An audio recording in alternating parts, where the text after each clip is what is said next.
You think you know what toughness means? You think surviving a bar fight or walking away from a car wreck makes you invincible? Let me tell you about a man who laughed at death itself. A cowboy who took 17 bullets to the chest, gut, and limbs. Then climbed back on his horse before the sun went down and rode into the next town like nothing had happened. This isn't some dime novel fantasy or Hollywood exaggeration. This is the true story of Jack Iron Spine Morrison, a man whose name should be carved into every monument of human endurance ever built, and yet most people have never heard of him. By the time I'm done telling you this story, you'll understand why the Old West wasn't just about quick draws and shootouts. It was about men and women who redefined what the human body and spirit could endure.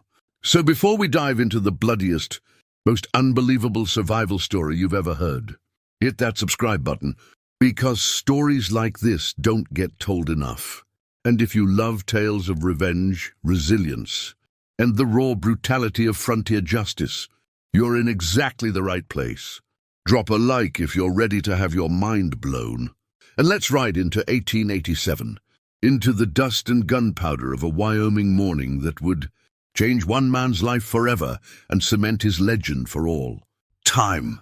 The year was 1887, and the town of Bitter Creek, Wyoming, was the kind of place where law meant whatever the man with the fastest gun said it meant. Bitter Creek sat in a valley carved by wind and time, surrounded by scrubland that stretched for miles in every direction, broken only by the occasional cluster of cottonwood trees and the skeletal remains of abandoned homesteads. The town itself was barely more than a collection of weather-beaten buildings, a saloon, a general store, a blacksmith, and a handful of houses that looked like they might collapse if you sneezed too hard. But Bitter Creek had one thing that made it matter. It was a stopover point for cattle drives heading north, which meant money flowed through it like water through a sieve, and where money flowed, trouble followed close behind. Jack Morrison was 32 years old that spring, a man built like a lodgepole pine, tall and lean, with shoulders that had been hardened by years of breaking horses and driving cattle across landscapes that would kill lesser men without a second thought. His face was all sharp angles, a jaw that looked like it had been carved from granite, eyes the color of a winter sky, and a scar that ran from his left eyebrow down to his cheekbone, a souvenir from a knife fight in Cheyenne 3 years earlier. Jack wasn't a man who went looking for trouble, but trouble had a way of finding him. Maybe because he had a reputation for not backing down, or maybe because he had something that other men wanted and were willing to kill for. What they wanted was simple: his land, or more specifically, the water rights that came with his land. Jack owned a small ranch about 10 miles outside Bitter Creek, a patch of ground that would have been worthless except for one crucial detail. A creek ran through it, fed by springs up in the hills, and that creek flowed year-round even when the rest of the territory was baking under a merciless sun. Water meant life out here. It meant grass for cattle. It meant survival. And a man named Cyrus Blackwell wanted that water more than he wanted his next breath. Blackwell was what you might call a land baron, though that's a polite term for what he really was: a thief, a murderer, and a tyrant who had spent the last 5 years buying up every piece of property around Bitter Creek. And when buying didn't work, he used intimidation, arson, and bullets. He had a gang of 15 men who rode for him, hard cases and killers who wore their guns low and their consciences even lower. And they had run off or buried anyone who stood in Blackwell's way. Jack Morrison was the last holdout, the last man who refused to sell, and Blackwell had decided that enough was enough. The morning of April 23rd started like any other. Jack woke before dawn, the way ranchers do, and stepped out onto the porch of his cabin to breathe in the cold air and watch the sun creep over the eastern hills. He had coffee brewing on the stove inside, strong enough to strip paint, and he was looking forward to spending the day mending fences in the north pasture where some of his cattle had broken through the week before. He had no idea that 15 armed men were already riding toward his ranch. No idea that Cyrus Blackwell had given the order the night before to end this situation once and for all, to either bring Jack Morrison's signature on a deed transfer or bring his corpse. Jack finished his coffee, saddled his horse, a big roan gelding named Smoke, and rode out toward the north pasture with his tools, strapped to the saddle and his Winchester rifle in its scabbard, because a man didn't ride anywhere in Wyoming without a gun, not if he wanted to live long enough to see his next birthday. He was about 3 miles from the cabin, working on a section of barbed wire fence, when he saw the dust cloud on the horizon. At first, he thought it might be a cattle drive passing through, but the direction was wrong, and as the cloud grew closer, he could make out the shapes of riders, too many riders, and they were coming fast. Jack felt his stomach tighten, that primal instinct that tells you when something is wrong, and he dropped his tools and moved towards Smoke, reaching for the Winchester. But he was too slow, or they were too fast, and before he could get the rifle clear of the scabbard, the riders were on him, fanning out in a semicircle, cutting off any escape route.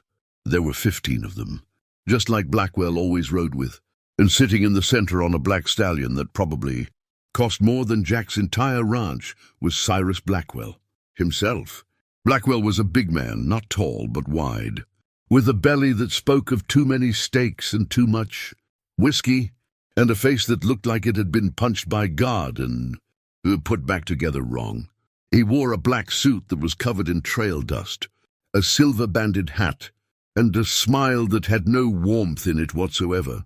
His men were a rogues gallery of the West's worst, gunfighters and outlaws with names like Knife-Eye Johnny and Rattlesnake Pete, men who had wanted posters in 3 territories and who would kill you for the price of a bottle of rotgut. They all had their guns drawn, pistols and rifles pointed at Jack, and Jack knew in that moment that this wasn't going to end with a conversation. Blackwell leaned forward in his saddle, his leather creaking, and said in a voice like gravel scraping over metal, "Morrison, I've been patient with you, more patient than you deserve, and now I'm done being patient. You're going to sign that deed over to me right now, or my boys are going to make sure you never sign anything again." Jack looked at the 15 guns pointed at him, looked at the hard faces of the men holding those guns, and he did the math in his head. He could go for his Winchester, maybe get 1 or 2 of them before they cut him down, or he could try to talk his way out of this, though he knew that wasn't likely to work with a man like Blackwell. What he should have done was sign the deed, take whatever money Blackwell was offering, and ride away to start over somewhere else. But Jack Morrison wasn't built that way. His father had died defending that land from Sioux raiders 20 years earlier. His mother had broken her back working that land to keep it, going after his father was gone, and Jack would be damned if he was going to hand it over to a fat criminal in a black suit. So he looked Blackwell right in the eye and said, "You can go straight to hell, Blackwell, and you can take your murdering dogs with you." The words hung in the air for about 2 seconds, and then everything exploded into violence. Blackwell's face went purple with rage, and he shouted something Jack couldn't quite make out over the sudden thunder of gunfire. The 15 men opened up all at once, a wall of sound and smoke and lead, and Jack felt the first bullet hit him in the left shoulder, spinning him halfway around. The second bullet caught him in the right side of his chest, punching through muscle and grazing a rib, and he went down hard, hitting the ground on his back.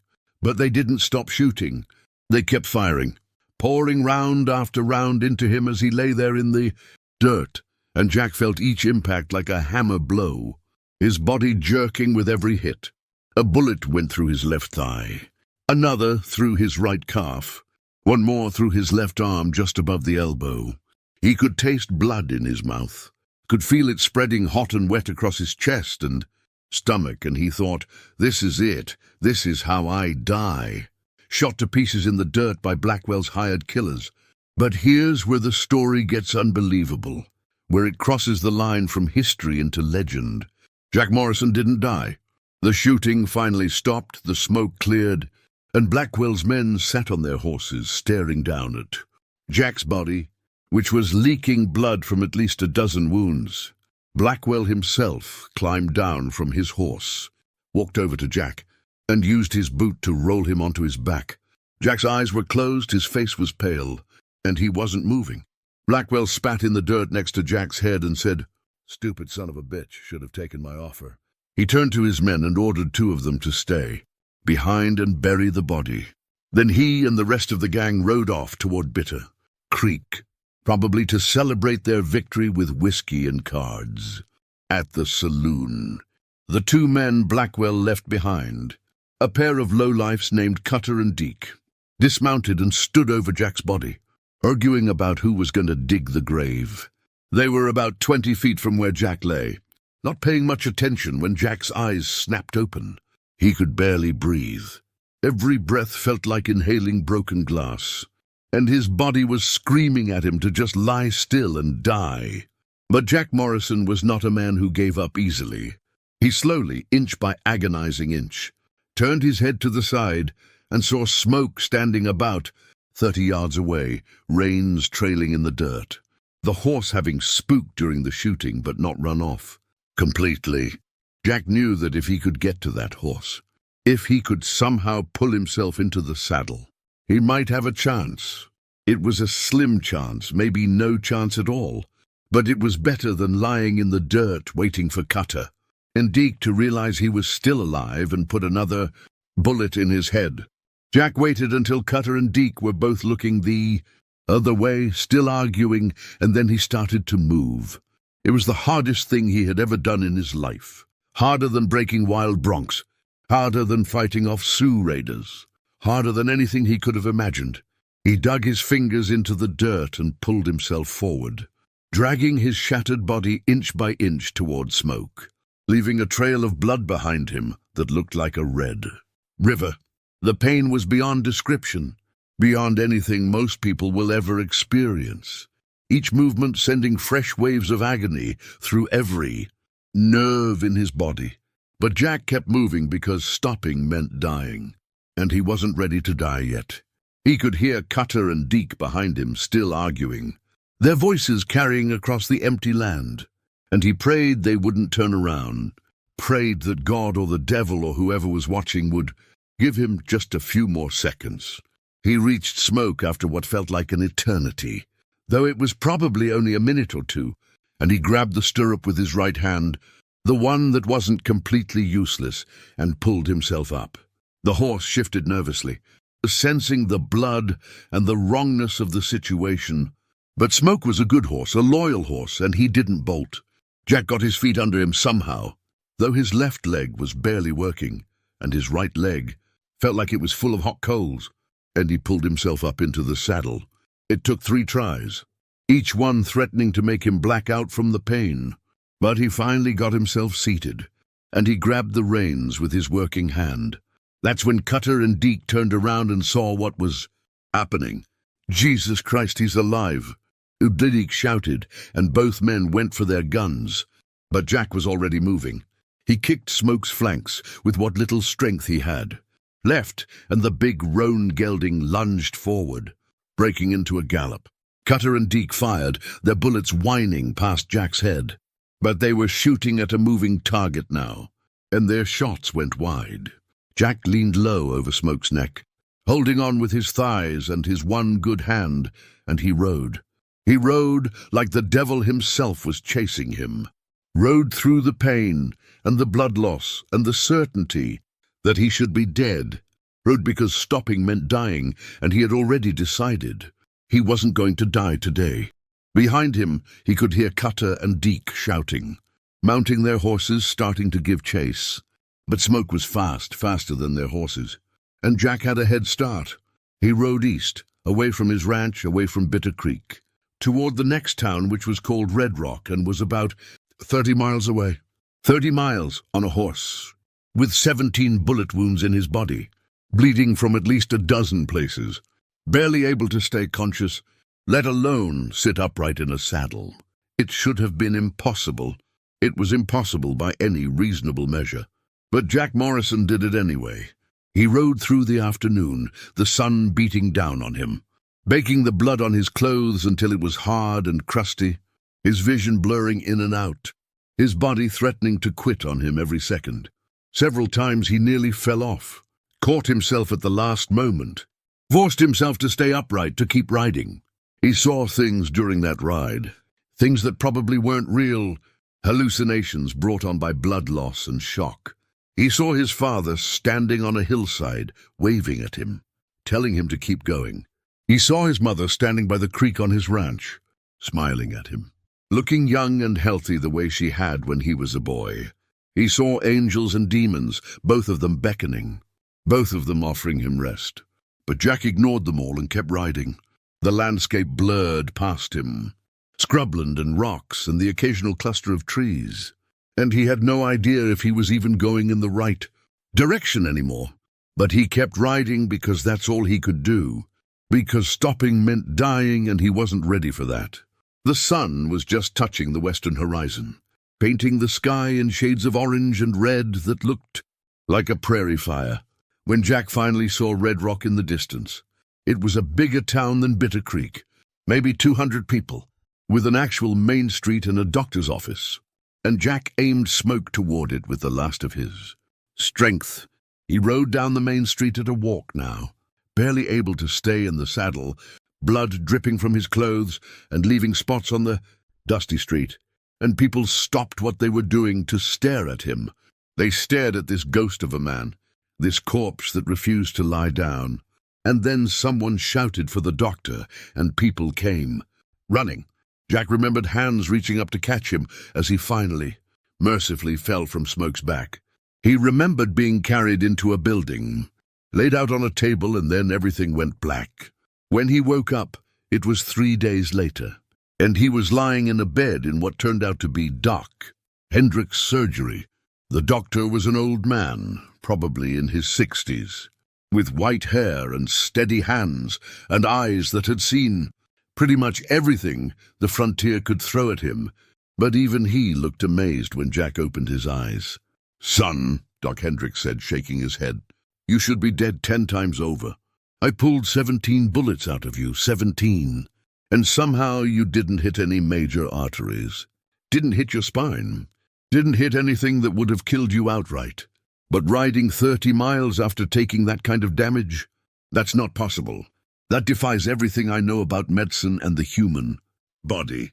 Jack tried to speak, but his throat was too dry, and the doctor gave him water, which he drank like a man who had been lost in the desert for a week. Finally, he managed to croak, "Blackwell!" Doc Hendricks nodded grimly. "Word got around about what happened.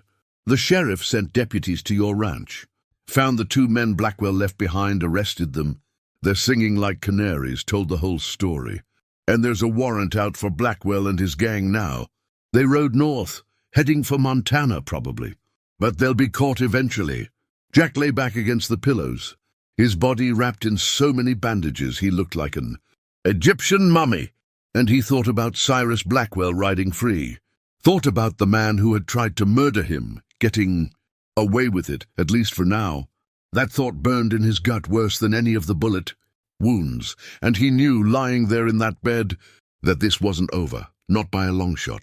He had survived because he was too stubborn to die, because something in him refused to quit. But he had also survived for a reason, and that reason was to make sure Blackwell paid for what he had done. But that's a story for another time, another chapter in the legend of Iron Spine Morrison.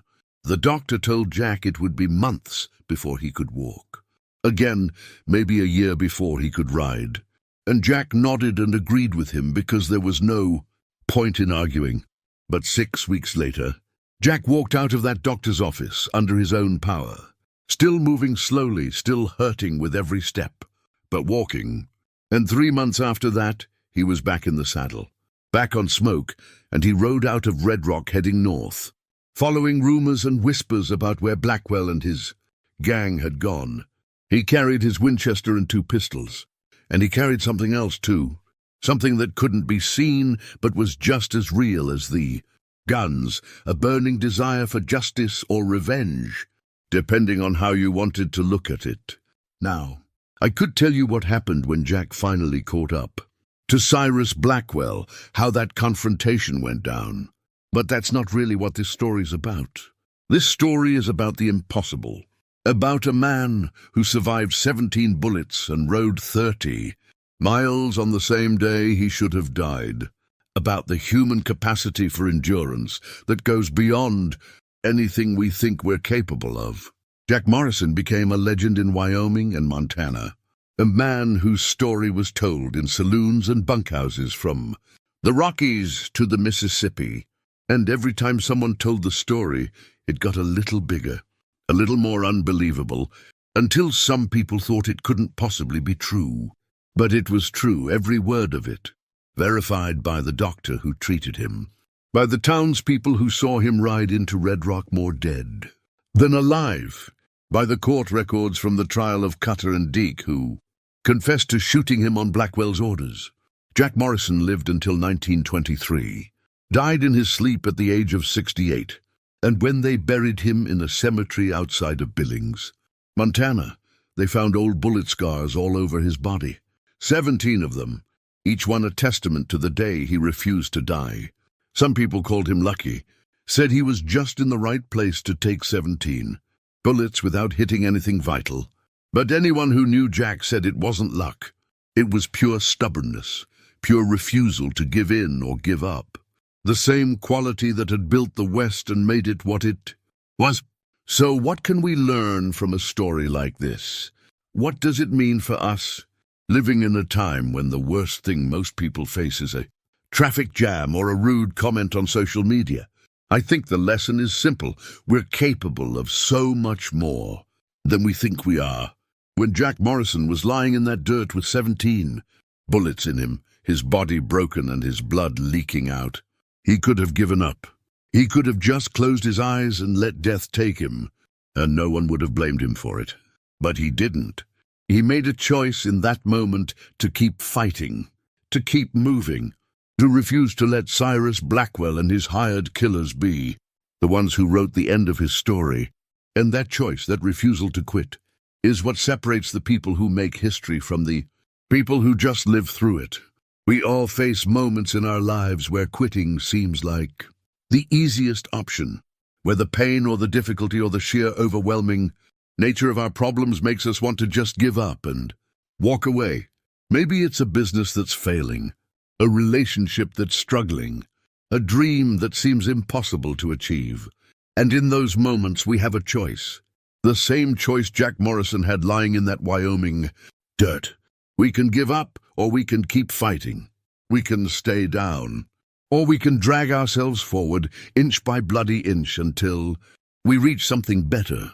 The pain is real, the difficulty is real, but so is our capacity to endure it, to push through it, to survive it and come out the other side stronger than we were before. Jack Morrison didn't survive because he was superhuman. He survived because he refused to accept the alternative. And that refusal, that stubborn determination, is something all of us have inside us, if we're willing to reach for it. The Old West was full of stories like this, stories of people who faced impossible odds and came through. Anyway, and those stories matter because they remind us what we're capable of when we absolutely have to be. They remind us that toughness isn't about how hard you can hit. It's about how hard you can get hit and keep moving forward. To quote someone much more modern, but saying the same thing, Jack Morrison proved with his life. Now, before I wrap this up, I want you to think about something. Think about the last time you gave up on something that mattered to you. The last time you looked at a challenge and decided it was too hard, too painful, too impossible. And then think about Jack Morrison, bleeding from 17 holes, dragging himself across the dirt toward a horse that was 30 yards away, knowing that if he didn't make it, he was dead. Think about him pulling himself into that saddle and riding 30 miles while his life leaked out of him with every hoofbeat. And ask yourself, was your challenge really impossible? Or did you just decide it was easier to quit than to keep fighting? I'm not saying everyone needs to be Jack Morrison. I'm not saying we all need to take 17 bullets and ride 30 miles to prove something. But I am saying that we've all got more in us than we think. We do, and sometimes the only way to find out what we're really made of is to push ourselves past the point where we think we can't go any further.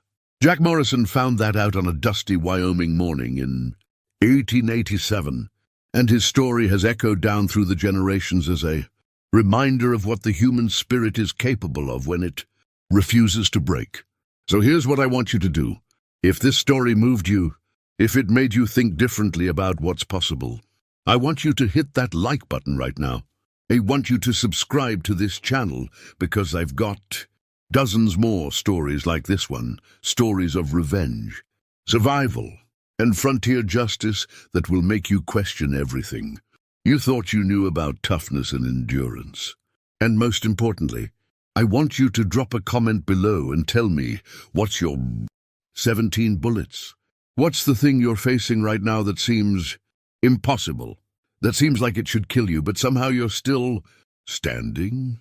Share your story, because I guarantee you someone else watching this video is facing something similar, and they need to know they're not alone. They need to know that if Jack Morrison could survive 17 bullets and ride again the same day, then maybe, just maybe, they can survive whatever hell they're going through, right?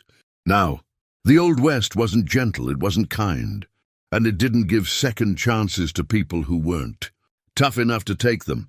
But it also produced some of the most remarkable human beings who ever lived. People like Jack Morrison who looked death in the face and told it to go to hell.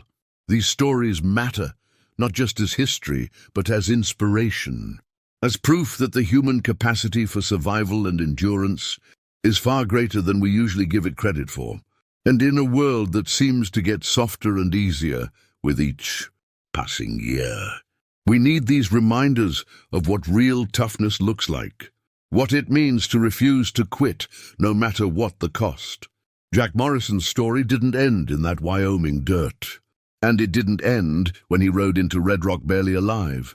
It continued for another 36 years, through cattle drives and barroom brawls, through hard winters and drought-stricken summers, through everything the frontier could throw at him. And when he finally died peacefully in his sleep, he left behind a legacy that goes beyond the 17 scars on his body. He left behind proof that the impossible is only impossible until someone refuses to accept it, that death doesn't always get the last word, and that sometimes, just sometimes, the good guys do win, even when every odd is stacked against them. So remember Jack Morrison the next time you're facing something that seems too hard, too painful, too impossible. Remember the cowboy who survived 17 bullets and rode again the same day. And ask yourself what you're really capable of if you refuse to give up. The answer might surprise you. It might even change your life. And if nothing else, you'll have a hell of a story to tell when you come out the other side. Now hit that subscribe button, drop a like, leave me a comment with your story, and let's keep these legends alive. Because the world needs to remember what real toughness looks like, and it looks exactly like Jack Iron Spine Morrison. Bleeding, battered, but still in the saddle, still riding, still refusing to let the bastards win. The legend of Jack Morrison didn't spread overnight, and it certainly didn't spread the way legends do today, with the internet and social media making someone famous in a matter of hours. No, in 1887, stories traveled the way everything else did in the Old West, slowly carried by word of mouth, passed from cowboy to cowboy, from saloon to saloon, from one dusty trail town to the next. It started with the people in Red Rock who had seen Jack ride into town that day, who had witnessed a man who should have been a corpse, sitting upright in his saddle, blood-soaked and barely conscious, but still somehow alive. They told the story to travelers passing through, who told it to ranchers they met on the trail, who told it to cowhands in bunkhouses, and with each telling the story grew a little, the way all good stories do, until Jack Morrison became more than just a man. He became a symbol of something larger, something that represented the very spirit of the frontier itself. But before we get too far ahead of ourselves, before we turn Jack into some kind of mythical figure carved from stone and legend, we need to understand what those months of recovery were really like, because they weren't easy. And they weren't pretty, and they sure as hell weren't the kind of thing that makes it into most Western stories. When Doc Hendricks said it would be months before Jack could walk again, he wasn't exaggerating.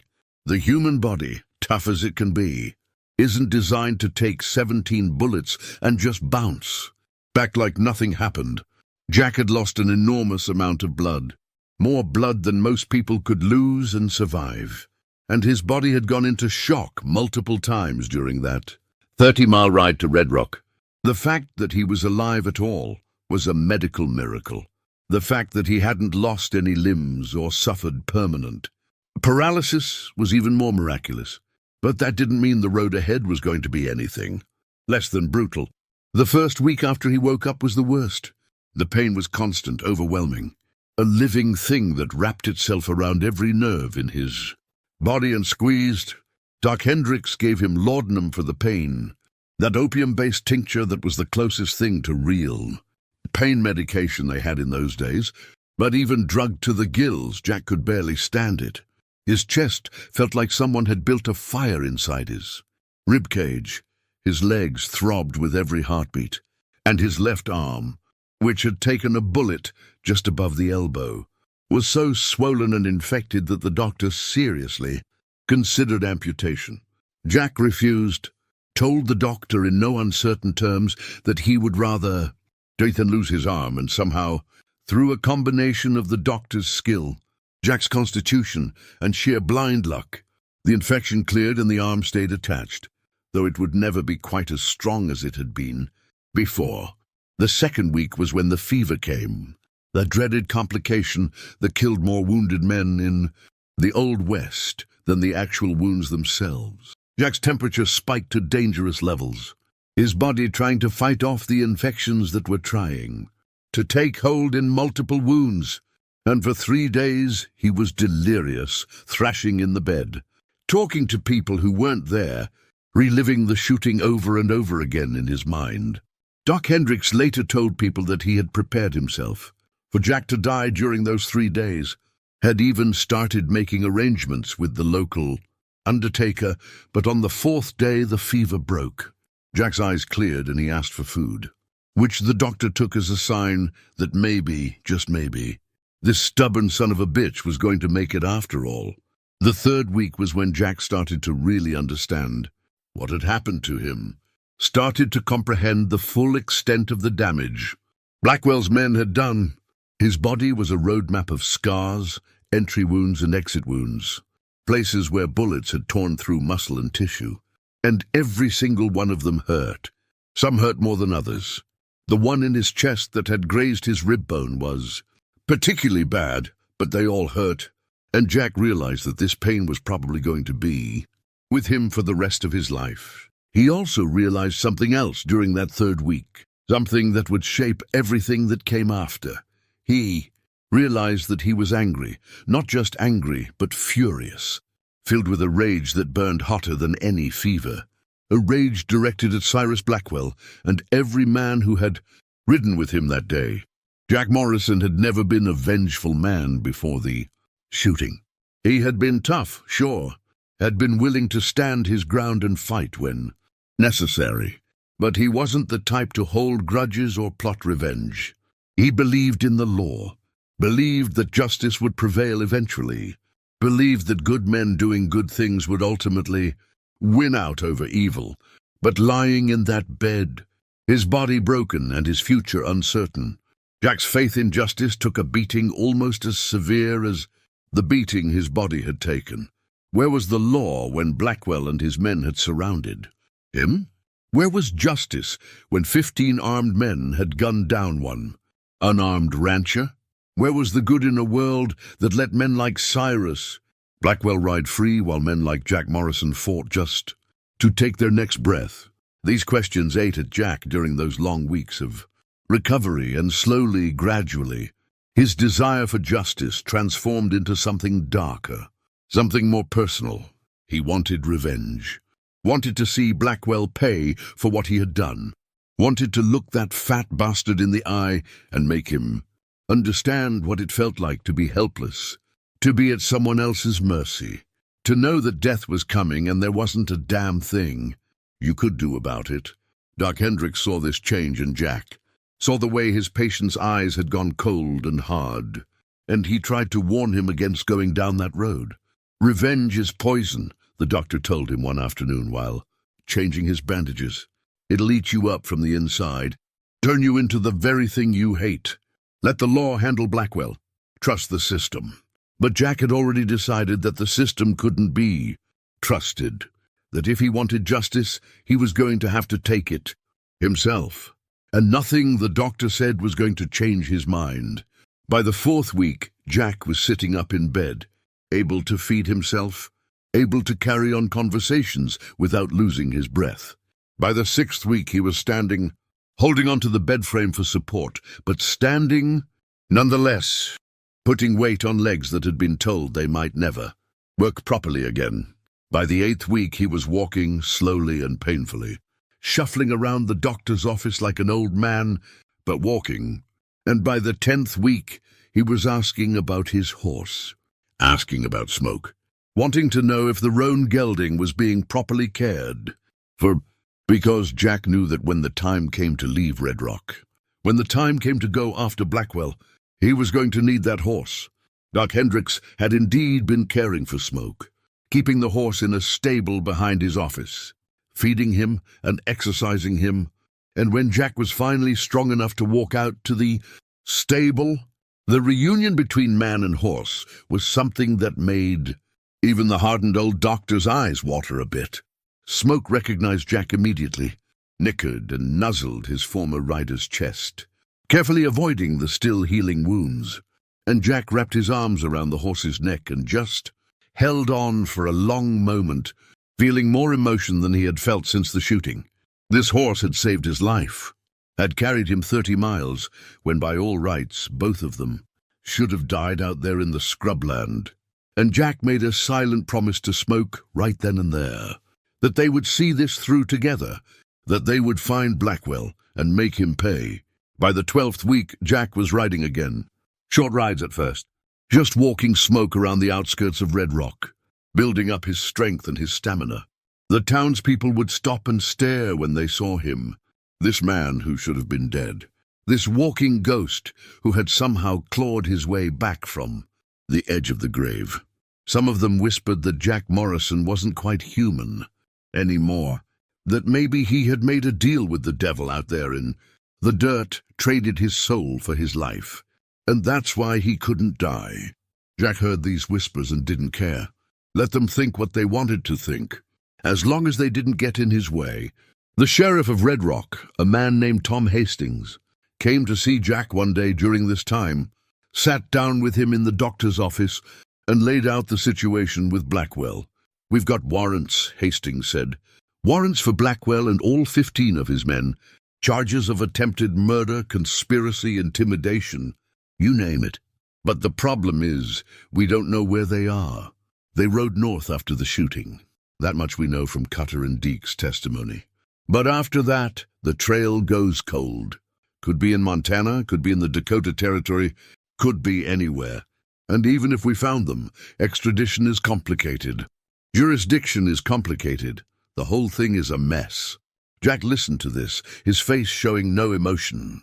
And then he asked the question he already knew the answer to. "So what are you telling me, Sheriff? You're telling me Blackwell is going to get away with this?" Hastings shifted uncomfortably in his chair, his badge catching the light from the window. "I'm telling you that the law works slowly, Jack, and sometimes it doesn't work at all. I'm telling you that you should focus on recovering, on rebuilding your ranch, on getting your life back together. I'm telling you that going after Blackwell yourself would be a mistake, probably a fatal one. And I'd hate to see you survive 17 bullets only to get yourself killed chasing revenge." Jack thanked the sheriff for his concern, said all the right things about letting the law handle it. about trusting the system, but both men knew he was lying. Knew that Jack Morrison had already made up his mind about what he was going to do. After Hastings left, Doc Hendricks came into the room and said, "You're going after him, aren't you?" Jack looked at the old doctor and nodded. "I am." The doctor sighed, shook his head and said, "Then at least let me make sure you're ready. You're healed mostly, but you're not back to full strength. If you go after Blackwell now, you'll be at a disadvantage. And men like him don't give you second chances." So Jack stayed in Red Rock for another month, using that time to rebuild his strength, to practice his shooting, to make sure that when he finally did go after Blackwell, he would be ready. He spent hours every day at the edge of town, setting up tin cans and bottles, drawing his pistol and firing, over and over again until his wounded arms stopped shaking, until the pain in his chest became something he could ignore, until his speed and accuracy were back to where they had been before the shooting. He also spent time gathering information, talking to cowboys and drifters passing through Red Rock, asking casual questions about anyone who had seen or heard of Cyrus Blackwell, piecing together a trail that would eventually lead him north into Montana. It was during this time that Jack started to hear stories about himself, the legend that was building around his survival. Cowboys would come into the saloon in Red Rock and tell stories about Iron Spine Morrison, the man who couldn't be killed, the cowboy who had taken 17 bullets and rode 30 miles before collapsing. Some of the stories were accurate. Some of them were wildly exaggerated, claiming Jack had taken 20 bullets, or 30, or that he had ridden 100 miles instead of 30. Jack would sit in the corner of the saloon, nursing a whiskey, listening to these stories about himself, and he found it darkly amusing that he had become a legend, without even trying, that his refusal to die had turned him into something larger than life in the minds of the men who rode the frontier. One night a young cowboy, probably no more than 20 years old, approached Jack's table and asked if it was true, if he was really the man who had survived 17 bullets. Jack looked up at this kid, saw the hero worship in his eyes, and for a moment he considered lying, considered saying no just to avoid the conversation. But something in the kid's face reminded Jack of himself at that age, full of dreams and stupid courage. And so he nodded and said, "Yeah, it's true." The kid's eyes went wide and he asked the question that everyone wanted to ask, but most were too polite to. "How did you do it? How did you survive when any normal man would have died?" Jack thought about that question for a long moment, took a sip of his whiskey, and then said something that the kid would remember and repeat for the rest of his life. "I survived because dying would have meant Blackwell won, and I wasn't about to give that son of a bitch the satisfaction. I survived because my body didn't know it was supposed to be impossible. I survived because when you're lying in the dirt bleeding out, you've got a choice. You can give up, or you can get angry. I got angry, and anger kept me alive long enough to get to a doctor. That's all there is to it, kid. No magic, no divine intervention, just pure stubbornness and refusal to quit." The kid thanked Jack, went back to his friends at the bar, and within a week that conversation had been repeated in half a dozen saloons across Wyoming and Montana, adding another layer to the legend of Jack Morrison. But Jack didn't care about the legend, didn't care about being famous or being remembered. All he cared about was finding Cyrus Blackwell and making him pay. And by late July of 1887, 3 months after the shooting, Jack decided he was ready. He said goodbye to Doc Hendricks, thanked the old man for saving his life, and rode out of Red Rock heading north, following a lead he had gotten from a cattle buyer who claimed to have seen Blackwell in a town called Copper Ridge, about 100 miles into Montana. The ride to Copper Ridge took Jack 5 days. 5 days of hard riding through country that was beautiful and brutal in equal measure. Mountains and forests and rivers that could kill you if you weren't careful. Jack traveled light, carrying just his Winchester, his 2 pistols, some jerky and hardtack, and a bedroll. He avoided the main trails, stuck to the backcountry where he was less likely to run into anyone who might recognize him or ask questions. And each night he would make a cold camp, no fire, just him and smoke under the stars. And he would think about what he was going to do when he finally found Blackwell.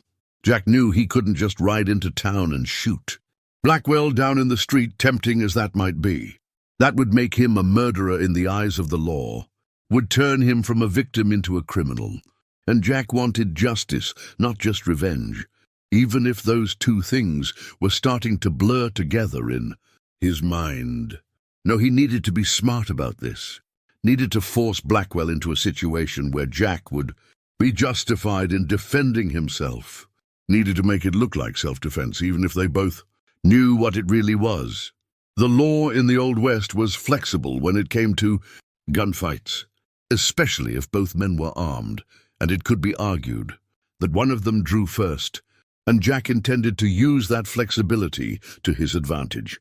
He reached Copper Ridge on a hot afternoon in early August, the town shimmering in the heat like a mirage. Copper Ridge was bigger than Red Rock, probably 500 people, and it had that rough, lawless feel that a lot of Montana mining towns had in those days. There was money here, money from copper and silver being pulled out of the mountains. And where there was money, there were men like Cyrus, Blackwell, men who knew how to separate miners from their earnings through gambling, women, and watered-down whiskey. Jack rode into town slowly, his eyes scanning the street, looking for any sign of Blackwell or his men, and it didn't take long to spot them. Blackwell's black stallion was tied up outside the largest saloon in town, along with several other horses that Jack recognized from that day 3 months ago. His heart rate picked up, adrenaline flooding his system, and his hand instinctively moved toward his pistol. But he forced himself to stay calm, to think clearly. He couldn't just walk into that saloon and start shooting, no matter how much he wanted to. Instead, he dismounted, tied Smoke to a rail across the street where he had a clear view of the saloon entrance, and waited. Patience, Jack told himself. Patience was the key here. Blackwell would come out eventually, and when he did, Jack would make his move. He waited for 2 hours, standing in the shade of a building across from the saloon, watching the entrance like a hawk watching a rabbit hole. People came and went, miners and cowboys and the occasional woman in a fancy dress. But no Blackwell. Jack was starting to think maybe the fat bastard was going to spend the whole day inside when finally, just as the sun was starting to sink toward the western mountains, Cyrus Blackwell walked out of the saloon. And he wasn't alone. He had 4 of his men with him, including a gunfighter named Cole Hardin, who had a reputation as one of the fastest draws in Montana. And they were all armed, all wearing their guns like they expected trouble. Jack stepped out of the shadows and into the street, positioning himself about 50 feet from Blackwell and his men, his hand resting on the butt of his pistol. It took Blackwell a moment to recognize him, the big man's whiskey-soaked brain struggling to process what his eyes were seeing, and then his face went pale. Actually pale, like he was seeing a ghost. "Morrison," Blackwell said, his voice carrying across the street. "Jack Morrison? But you're dead. My men killed you. I saw your body." Jack smiled, and it was not a pleasant smile. "Turns out I'm harder to kill than you thought, Blackwell. Takes more than 17 bullets to put me down. But I'm here now, and I'm calling you out. You tried to murder me, tried to steal my land. And now it's time to settle accounts. You and me, right here, right now. Draw whenever you're ready." The street had gone quiet, people realizing what was happening and clearing out fast. Because nobody wanted to be anywhere near a gunfight, especially not one involving men like these. Blackwell's face cycled through several emotions, fear and anger and calculation. And then he did something Jack hadn't expected. He laughed, a big booming laugh that echoed off the buildings. "You think I'm going to fight you fair, Morrison? You think I'm stupid enough to draw on you when I've got 4 men here with me? No, if you want me, you're going to have to go through them first. And I don't think even Ironspine Morrison can beat 4 guns at once." Jack had anticipated this. had known that a man like Blackwell wouldn't fight fair, and he had a response ready. "Fine," he said loudly, making sure everyone still watching could hear him. "You hide behind your men, Blackwell. You show everyone here what kind of coward you really are. But know this, I'm not going away. I'm not giving up. And sooner or later, it's going to be just you and me. And on that day, you're going to die." Cole Hardin stepped forward, his hand hovering over his gun, his eyes locked on Jack. "Big talk from a man who's outnumbered 4-1, Hardin said. "Maybe we should just end this right now. Put you back in the grave where you belong." Jack looked at Hardin, really looked at him, and saw something in the gunfighter's eyes that gave him pause. Hardin wasn't afraid, wasn't nervous, and that made him dangerous. More dangerous than the other 3 men combined. But Jack had faced death before, had stared into the abyss and climbed back out. And he wasn't about to back down now. "Whenever you're ready," Jack said calmly, his voice steady, his hand still resting on his pistol. The tension in the street was thick enough to cut with a knife, everyone waiting for someone to make a move.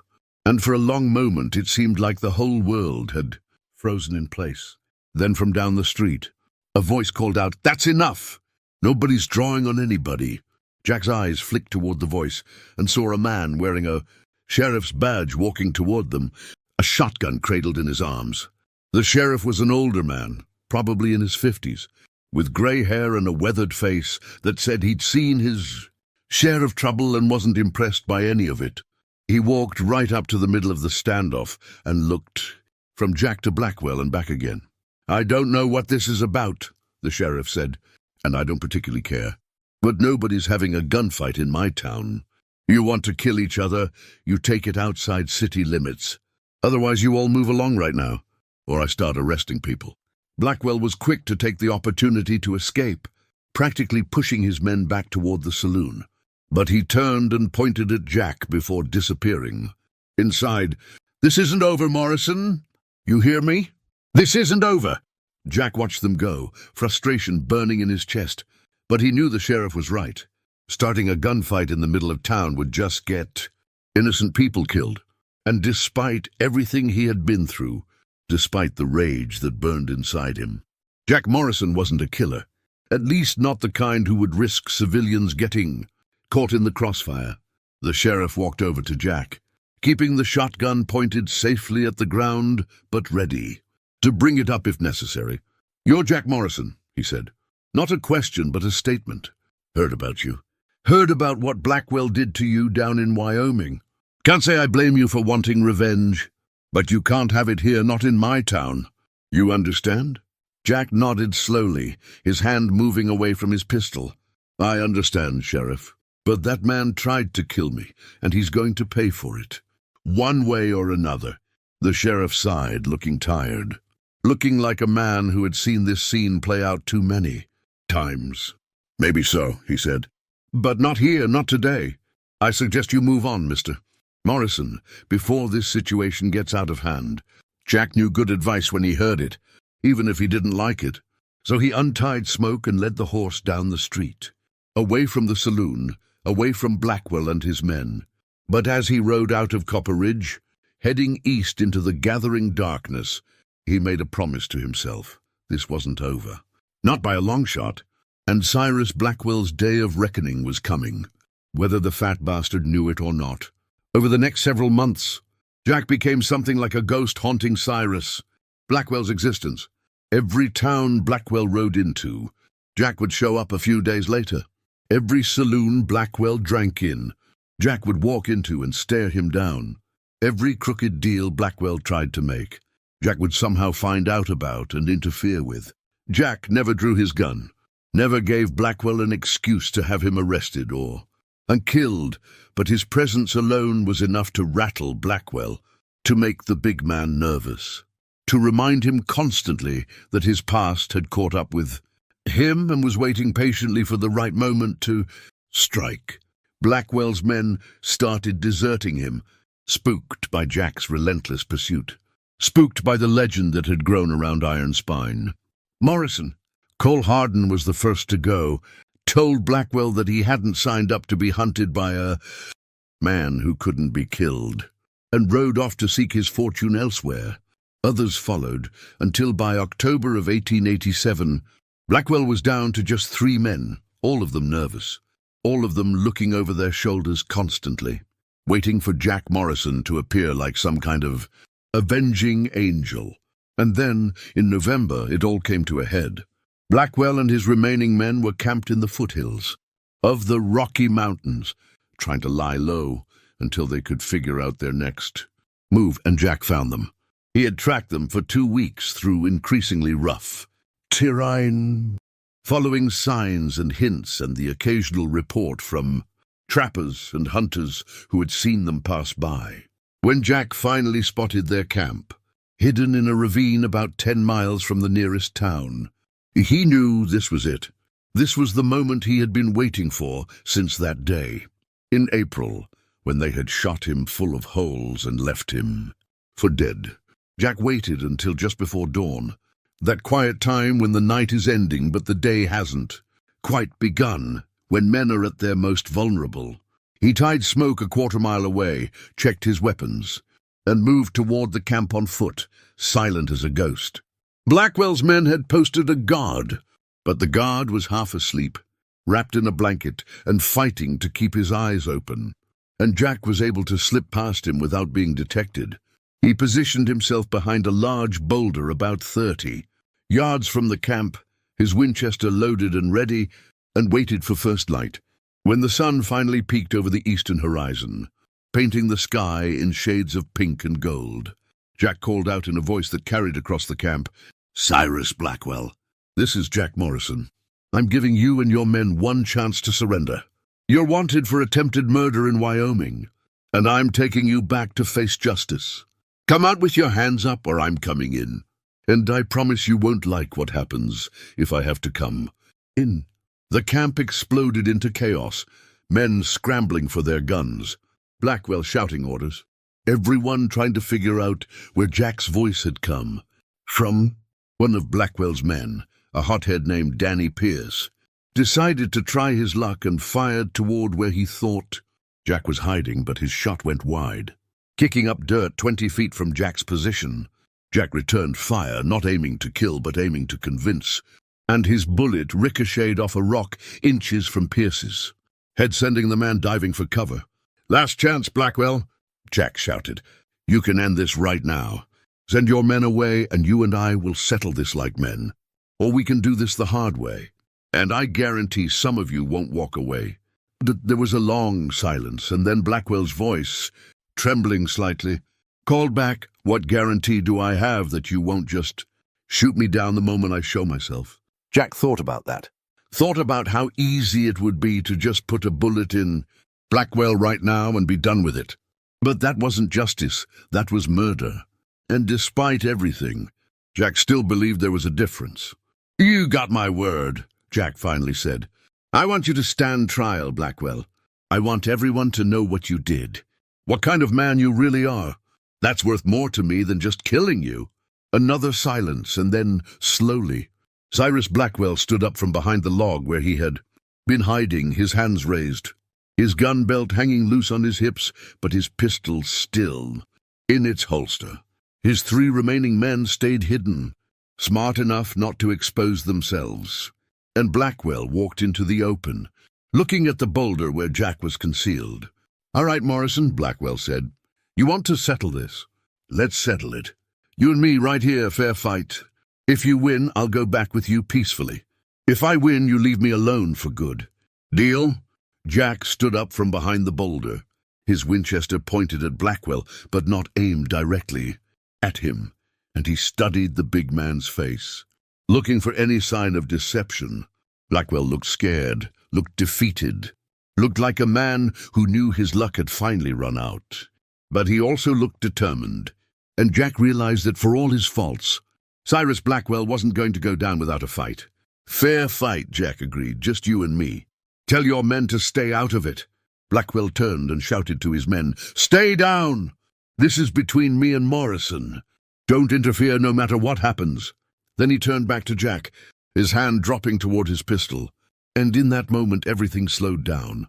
the way it always does in moments of extreme violence. Jack saw Blackwell's hand move, saw the sunlight flash off the metal of the pistol as it cleared leather, and Jack's own hand moved in response. A movement he had practiced thousands of times, a movement that was more reflex than conscious thought. 2 shots rang out almost simultaneously, echoing off the surrounding hills like thunder. Jack felt something tug at his shirt, felt the heat of Blackwell's bullet passing so close to his ribs that it actually burned the skin. But Blackwell wasn't so lucky. Jack's bullet took him high in the chest, right above the heart, and the big man staggered backward, his pistol dropping from his hand, his eyes wide with shock and disbelief. He took 2 more steps, tried to say something, and then collapsed onto his back, blood spreading across his white shirt like a crimson flower, blooming. Jack walked over to where Blackwell lay, his Winchester ready in case this was some kind of trick. But it wasn't. Cyrus Blackwell was dying. That much was obvious from the amount of blood and the way his breathing had gone shallow and ragged. Jack stood over him, looking down at the man who had tried to kill him, who had put 17 bullets in him and left him to die in the dirt, and he waited for some feeling of satisfaction, some sense of vindication or justice. But all he felt was tired, bone-deep tired. Tired of the violence and the revenge and the endless cycle of blood that seemed to define life on the frontier. Blackwell's eyes found Jack's face, and the dying man tried to speak, blood bubbling at his lips. You should be dead," he wheezed. 17 bullets. How?" Jack knelt down beside him, and in a voice that was almost gentle, almost pitying, he said, "Because I had something to live for. I had a reason to survive, to keep fighting. You took everything from me, but you couldn't take my will to live, and that's what killed you in the end. Not my bullet, but your own cruelty." Cyrus Blackwell died about 30 seconds later, his eyes going glassy, his final breath rattling in his chest like dice in a cup. Jack closed the dead man's eyes, stood up, and called out to Blackwell's remaining men, "It's over! Blackwell's dead. You boys can ride out of here, or you can surrender and face charges for what you did back in Wyoming. Your choice." The 3 men conferred briefly, and then they made their choice. They rode out, abandoning their camp and their dead boss, heading south at a gallop and not looking back. Jack let them go, didn't even try to stop them, because he had gotten what he came for. Cyrus Blackwell was dead, justice had been served, and Jack Morrison could finally lay down the burden of revenge that he had been carrying for the past 7 months. He buried Blackwell in a shallow grave, not out of respect, but because leaving a body to rot in the wilderness seemed wrong somehow, even if the body belonged to a man like Blackwell. Then he rode back to Wyoming, back to his ranch, back to the life that had been waiting for him all this time. The land was overgrown, the cabin needed repairs, but it was still his, still the place where his father had died and his mother had worked herself to exhaustion, still the place that mattered more to Jack than anywhere else in the world. The news of Blackwell's death spread quickly, carried by those 3 men who had ridden away and by the various people Jack encountered on his journey home. When he finally rode into Bitter Creek, the whole town turned out to see him, to shake his hand, to welcome home the man who had become a legend. The sheriff dropped all charges related to Blackwell's death, ruled it self-defense, and that was the end of it from a legal standpoint. But from a personal standpoint, from the standpoint of Jack Morrison's soul, it took much longer for the wounds to heal, for the anger to fade, for the nightmares about that April morning to finally stop, waking him up in a cold sweat. Jack Morrison lived for another 36 years after that. November morning, when he killed Cyrus Blackwell, he rebuilt his ranch, married a school teacher from Bitter Creek named Sarah. Collins had 3 children and became a respected member of the community. He never talked much about what had happened, never bragged about surviving 17 bullets or tracking down the man who had tried to kill him. When people asked him about it, which they did frequently in the early years, he would just shrug and say, "It happened, I dealt with it, and now it's over. No point in living in the past." But the past had a way of catching up with Jack Morrison, even decades later. In 1920, When he was 65 years old and sitting on the porch of his ranch house watching the sunset, a young reporter from Billings came to interview him for a story about the Old West. The reporter wanted to know about the shooting, about the ride to Red Rock, about hunting down Blackwell. Wanted all the details for a book he was writing about, Frontier Justice. Jack was reluctant at first, didn't see the point in dredging up old memories, but Sarah convinced him that the story deserved to be told, that future generations needed to understand what life had been like in those days. So Jack told his story to that young reporter, told it honestly and completely, holding nothing back. He talked about the fear he had felt when Blackwell's men surrounded him, about the pain of taking 17 bullets, about the impossible ride to Red Rock. He talked about the long months of recovery, about the rage and desire for revenge that had consumed him, about the final confrontation with Blackwell in those Montana foothills. And when he was done, when he had laid out the whole tale from beginning to end, the reporter sat there in stunned silence for a long moment, before finally asking the question that everyone always asked: how did you do it? How did you survive when by all rights you should have died? Jack thought about that question, the same question that young Cowboy had asked him in the saloon in Red Rock all those years ago, and he gave the same answer he had given then, but with a little more wisdom added by age and experience. I survived because I refused to accept the alternative, he said. I survived because my body didn't know what was supposed to be impossible. I survived because I had people depending on me, land that needed protecting, and a score that needed settling. But most of all, I survived because I got angry. And I stayed angry long enough to keep my body moving when every instinct was telling me to lie down and die. Anger can be destructive, can eat you up inside and turn you into something you're not proud of. But it can also be a tool, a source of strength when you've got nothing else left. The trick is knowing when to hold on to it and when to let it go. The reporter published his book the following year, and Jack Morrison's story reached a wider audience than ever before, inspiring a new generation with the tale of the cowboy who survived 17 bullets and rode again the same day. Jack died in 1923, peacefully in his sleep with Sarah by his side and his children nearby. And when they buried him in the Bitter Creek Cemetery, they put a headstone that read simple inscription, Jack Iron. Spine Morrison, 1855, he refused to quit.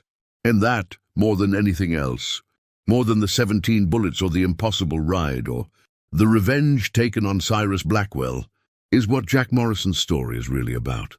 It's about refusing to quit, about finding strength you didn't know you had, about pushing through pain and fear and impossible odds, because the alternative, giving up, is simply unacceptable.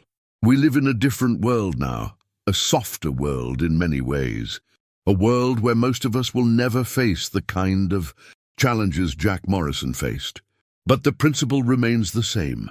When life knocks you down, when it puts 17 bullets in you, metaphorically if not, literally, you have a choice. You can stay down or you can get angry. You can dig deep and find that reserve of strength and stubbornness that exists in all of us. And you can get back up and keep fighting. Jack Morrison's legacy isn't just a story. It's a reminder of what human beings are capable of when we absolutely refuse to accept defeat. It's a testament to the power of the human will, to the stubbornness of the human spirit, to the refusal to let circumstances or enemies or even our own damaged bodies dictate the terms of our existence. And in a world that increasingly tells us that we're fragile, that we need to be protected from hardship and difficulty, that we should seek comfort and safety above all else, Jack Morrison's story stands as a counterpoint, a reminder that we're tougher than we think, more resilient than we imagine, and capable of surviving things that would seem impossible from a distance. So what's your takeaway from this story? What are you going to do differently after hearing about Jack Morrison? Are you going to face that challenge you've been avoiding? Tackle that problem you've been putting off. Push through that difficulty that's been holding you back. Or are you going to let this story wash over you and then go back to your comfortable life without changing anything? The choice, as always, is yours. But remember, Jack Morrison didn't become a legend by taking the easy path, by giving up when things got hard, by accepting defeat. He became a legend by refusing to quit, by getting back up every single time life knocked him down, by riding 30 miles with 17 bullets in his body, because the alternative was letting Cyrus Blackwell win. Now, before we wrap this up, I need you to do something for me. I need you to hit that like button if this story moved you, if it made you think, if it reminded you of what you're capable of when you refuse to give up. I need you to subscribe to this channel because we've got hundreds more stories like this, stories of Wild West revenge and justice and survival that will blow your mind and maybe, just maybe, inspire you to be a little tougher, a little more resilient, a little more willing to fight for what matters. And most importantly, I need you to drop a comment below and tell me your story. Tell me about the time you faced impossible odds and came through anyway. Tell me about your 17 bullets, whatever form they took. Tell me about the moment you refused to quit. Because those stories matter, they inspire others. They create a community of people who understand that toughness isn't about physical strength. It's about mental fortitude, about refusing to accept defeat no matter what life throws at you. The Old West is gone, vanished into history, but the lessons it teaches us are eternal. Men like Jack Morrison showed us what we're capable of, showed us that the human body and spirit can endure far more than we think possible, showed us that sometimes survival is just about being too stubborn to die. These aren't just stories for entertainment. They're blueprints for how to live, how to face adversity, how to come through the fire stronger than when you went in. So take Jack Morrison's story with you, carry it in your heart. And the next time life puts you on your back with metaphorical bullets in your chest, remember the cowboy who survived 17 real ones and rode again the same day. Remember that if he could do that, with primitive medicine and nothing but willpower to sustain him, then maybe, just maybe, you can survive whatever you're facing right now. Hit that subscribe button, smash that like, and drop your story in the comments. Let's keep these legends alive, because the world needs to remember what real toughness looks like, and it looks exactly like Jack Morrison. Bloody, battered, but still in the saddle, still riding, still refusing to let the bastards win. This is Wild West Revenge, and we'll see you in the next one. Now get out there and show life that you're just as tough as Iron Spine Morrison, because trust me, you are. You just might not know it yet.